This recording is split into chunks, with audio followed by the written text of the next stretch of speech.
Welcome to Nasdaq TradeTalks, where we meet with the top thought leaders and strategists in emerging technologies, digital assets, the regulatory landscape, and capital markets. I'm your host, Jill Malandrino, and joining us on the desk at the Nasdaq market site, we have Marissa Ansell, head of ETF Investment Strategy at Goldman Sachs Asset Management, Jay Jacobs, U.S. head of Equity ETFs at BlackRock iShares, and Joe Wilson, research analyst and portfolio managers with the U.S. Equity Group at J.P. Morgan Asset Management. We're here to discuss the trends that drove ETF activity in 2025 and where the growth potential is for 2026. It is great to have all of you with us. Welcome to Trade Talks. Marissa, let's kick this off with you. When you reflect back over the year, what were the biggest trends in the ETF space for 2025? Yeah, it's a great question, Jill. I think, for us, 2025 was really all about the rise of active ETFs. And if you think about it, if you look at the numbers, active ETFs are still a relatively, small portion of ETF assets, only about 11% of overall ETF industry assets. But they've been punching well above their weight in terms of flows and launches, representing 35% of flows into the ETF industry this year and 86% of new launches, which is, I think, staggering. Yeah. I think this is really a reflection of investors telling us that they want to combine the benefits of active management and professional security selection with the benefits of the ETF wrapper. So the tax efficiency, the transparency, ease of trading that comes with ETFs. I think when we look within active ETFs, the number one flow gainer for the year has been derivative income ETFs. Again, I think that tells us that investors have been looking for income. Obviously, the Fed are cutting rates. They've continued to cut again this month. And derivative income ETFs, I think, solve a couple of problems for ETF investors. Number one, they provide an attractive source of income for portfolios, and importantly, a source of income that's not tied to falling interest rates. And number two, they allow investors to maintain equity exposure as well. So if there is further upside to the equity market, they've got some skin in the game. And so kind of putting that together, as we look forward from here, with the Fed, likely to maybe make another cut or two next year, we expect demand to continue to be robust for derivative income ETFs, and in particular, those that actually pay out a stable, consistent level of distribution rate, such as GPIX, GPIQ, or the Goldman Sachs Premium Income ETFs. Yeah, and Jay, you saw the same thing as well in 2025, where more investors are turning to ETFs on the active side. Yeah, so about a quarter of Americans now own an ETF, which I think is just an incredible amount of excitement around the ETF structure and what it can deliver for people trying to achieve their financial goals. I think there's really three categories where we saw a tremendous amount of growth this year. The first was diversification. People looking for things like gold, silver, Bitcoin, assets that behave very differently from stocks and bonds, given the types of uncertainty and volatility that we saw in the market. The second was income. A lot of investors are reaching retirement. A lot of people like the tangible aspect of getting a distribution into their portfolio or their accounts every month or quarter. So we saw a lot of growth of things like derivative income ETFs, some dividend ETFs, as well as actively managed fixed income products like Bank from BlackRock. And the third category is growth. Where are people finding opportunities to capture some of the biggest trends that are happening in the market? AI, probably no surprise to anyone, but one of our fastest growing ETFs this year was BAI, an actively managed AI fund. And also a lot of people looking at things like supply chains and infrastructure, and how, as you see a little bit more global fragmentation, where there's some pockets of opportunity to capitalize on things like reshoring and changing supply chains. Yeah, and Joe, it's interesting, speaking of growth, your focus is on secular growth ETFs. Yeah. Yeah, we've benefited from the trends to active ETFs. I think it's an awesome product and vehicle. It lowers the barriers to entry for so many clients in the U.S. and globally. The friction of opening up a brokerage account, the friction goes lower. The friction goes lower for identifying those ETFs where that have transparency, so you can identify more with it and find something that really fits client-specific need. But our U.S. tech leader strategy, we launched in an ETF vehicle just a little over 2 years ago, and we're already at $3 billion in AUM. So from a demand perspective, I think there's a huge appetite. We structure our portfolio a little bit differently in terms of using an equal weighted benchmark, which means that we're not as heavy in Mag 7. In fact, we have less Mag 7 than the S&P 500, and so we have a lot of diversification. With exposures to AI, we've been investing behind AI for over 10 years. When we made our first investment in NVIDIA, with this understanding that computers can now see and hear at a human level or better level. And so it's very exciting to see all of that come to fruition over the past few years, and we're really excited about what's ahead. I would imagine the flexibility of your approach allows you to capture these exciting areas of the market. Yeah, we'll go anywhere. So we're a tech strategy, but we invest across all sectors and all market cap levels. And I say the all sectors because I think that's really important. The lines are blurring around this classification of like what is technology and what isn't, right? And so it's like it's really hard to define like what is Tesla? Is it, you know, an automotive company, or is it a technology company, or Amazon, or Netflix, or Robinhood, right? The singular or the one similarity between all of them is that they use tech as like the tip of the spear to take leadership in their segment. So that's huge, you know, very ripe opportunity for us to broaden our appeal and find more disconnects in the market where we apply a tech lens versus maybe a different, you know, sector analyst or sector PM, you know, maybe not believing in what the true optionality is. Yeah. Marissa, let's talk about innovation in the ETF space. Certainly there was a lot of it this year as, to Jay's point, investors are gravitating towards alternative investments, derivative type of income. How has your firm participated in this wave of innovation? Yeah, it's a great question. There has been a lot of innovation in the industry this year. We've had an amazing year, I think, in terms of flows, assets, volumes, et cetera, but also innovation. One thing that we are very focused on is really talking to our clients, understanding their needs, understanding where there may be gaps in terms of the tools in their toolkit to solve their portfolio challenges. And one sort of gap that we came across was a lot of investors want to have exposure to private assets in their portfolio for the additional return potential, for the diversification benefits, but not all investors actually are able to access private assets. Because of the high minimum investments, the high fees, the long lockup periods, and so forth. And so we've been working really hard to try to sort of bridge that gap for them. And in October, we launched the Goldman Sachs MSCI World Private Equity Return Tracker ETF in conjunction with MSCI, and the ticker is GTPE. And this is a portfolio that delivers private equity-like returns via a long-short portfolio of publicly listed equities, but it also gives all the benefits of the ETF wrapper, so the tax efficiency, the transparency, ease of trading that we were just talking about. And so, the way that we've been able to do this is really bringing together MSCI's unique private company data set. They have a vast and incredibly unique set of data across private equity companies.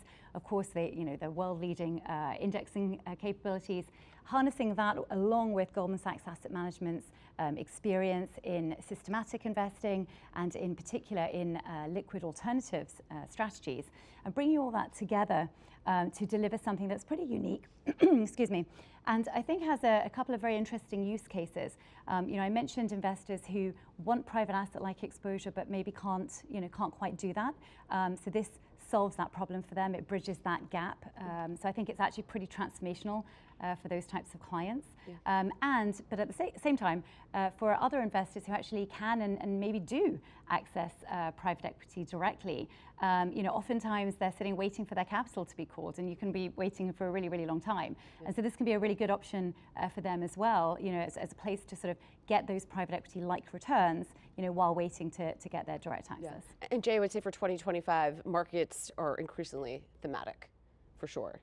I think that's right. I mean, let's just go back to January where it all started. We had this moment in the markets with a steep sell-off related to DeepSeek and kind of a new entrant into the AI space overseas. In April, we had a significant amount of volatility around geopolitical fragmentation. And so what you're seeing is that traditional tools to try to understand what's happening in the market, tools like sector funds or tools like style funds, just don't do a really good job of capturing what's happening. I think a lot of this is happening kind of in between sectors. It's happening in between styles where you have these companies that suddenly are really well positioned to capture something like artificial intelligence or like the build out of infrastructure in the United States. So themes are just doing a better job explaining what's happening in the markets today.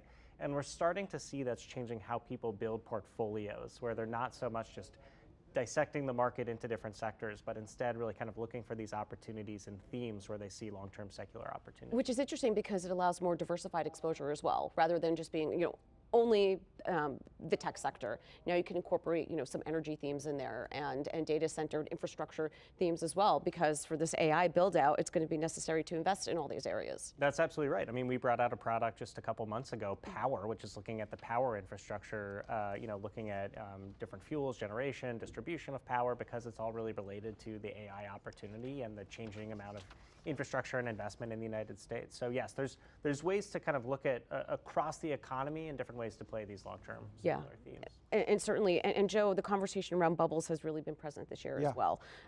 What's your take on whether or not there's bubbles in certain areas of the market? Yeah. It feels like we're always either in a bubble or like technology is dead. Like honestly, it's such a binary media and I think appreciation for what's happening sometimes. For me, what I do is I take a step back and I'll look more at like the more linear adoption trends of technology, which is kind of a pretty constant up and to the right over years. And so we can be in these periods where we're overappreciating in the short term or underappreciating in the short term. But what's really happening, I think the underlying message is that we're usually underappreciating the long term.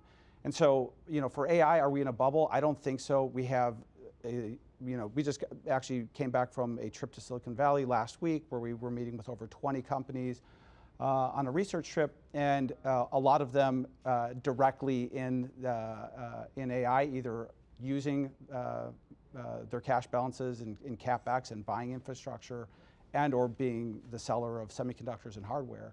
And one thing that's really clear is that demand from a user usage perspective continues to grow exponentially. So more users globally using AI, you and me using AI more times a day, like that's usage. And then the other aspect too is that we're throwing more infrastructure and more technology at the inference part, right? Like, you brought up DeepSeek. What DeepSeek taught us wasn't that they found a more efficient compute model or AI model. What they showed us was that a reasoning model, something that thinks about the answer before it delivers it to you, thinks again and thinks and thinks and thinks, and then delivers you an answer or a solution, which uses a lot more compute power. Like that's what DeepSeek showed us, and that's what's also driving demand up for compute right now. Yeah, it certainly is, and this is where the fundamental analysis that you do with your research certainly comes into play. Especially, they're starting to there's pressure on companies now. What's the ROI on what you're allocating to these investments? And I think 2026 could potentially be a year where you're going to have to be able to show that in your numbers. Yeah, and I think it's really clear, especially on private in private markets. There's two companies that have basically went from $0 billion in revenue to over $10 billion in revenue in a very short period of time. Just over a year. That's incredible. And then where it's less clear is in some of the mega cap companies, where they're not able to dissect necessarily like how much of our AI advertising marketplace is being, or how much of our advertising marketplace is actually being driven by AI. But what they do know is that it's driving a benefit, whether it's time spent on the platform, better targeting of advertising, better click-through rates. And so like there is a return there. It's just hard, I think, for many companies to necessarily cut up and deliver to investors. Yeah, and that will probably become more apparent, I think, as we move forward over the next 12 months, the next 24 months. Yeah, I would agree with you there. Let's spend the remaining time of this segment here talking about innovation and where the growth areas are for 2026.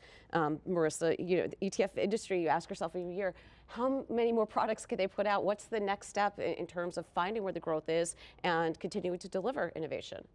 Yeah, I think one of the most interesting things is when we look at the ETF industry now. We all talk about all the record numbers and the flows and the assets, but actually, what's interesting is if you look at the proportion of assets in ETFs that are in fixed income, it's actually very, very small. So only 16% of ETF assets are actually in fixed income ETFs, and then if you look at active fixed income ETFs, the number shrinks to 3%.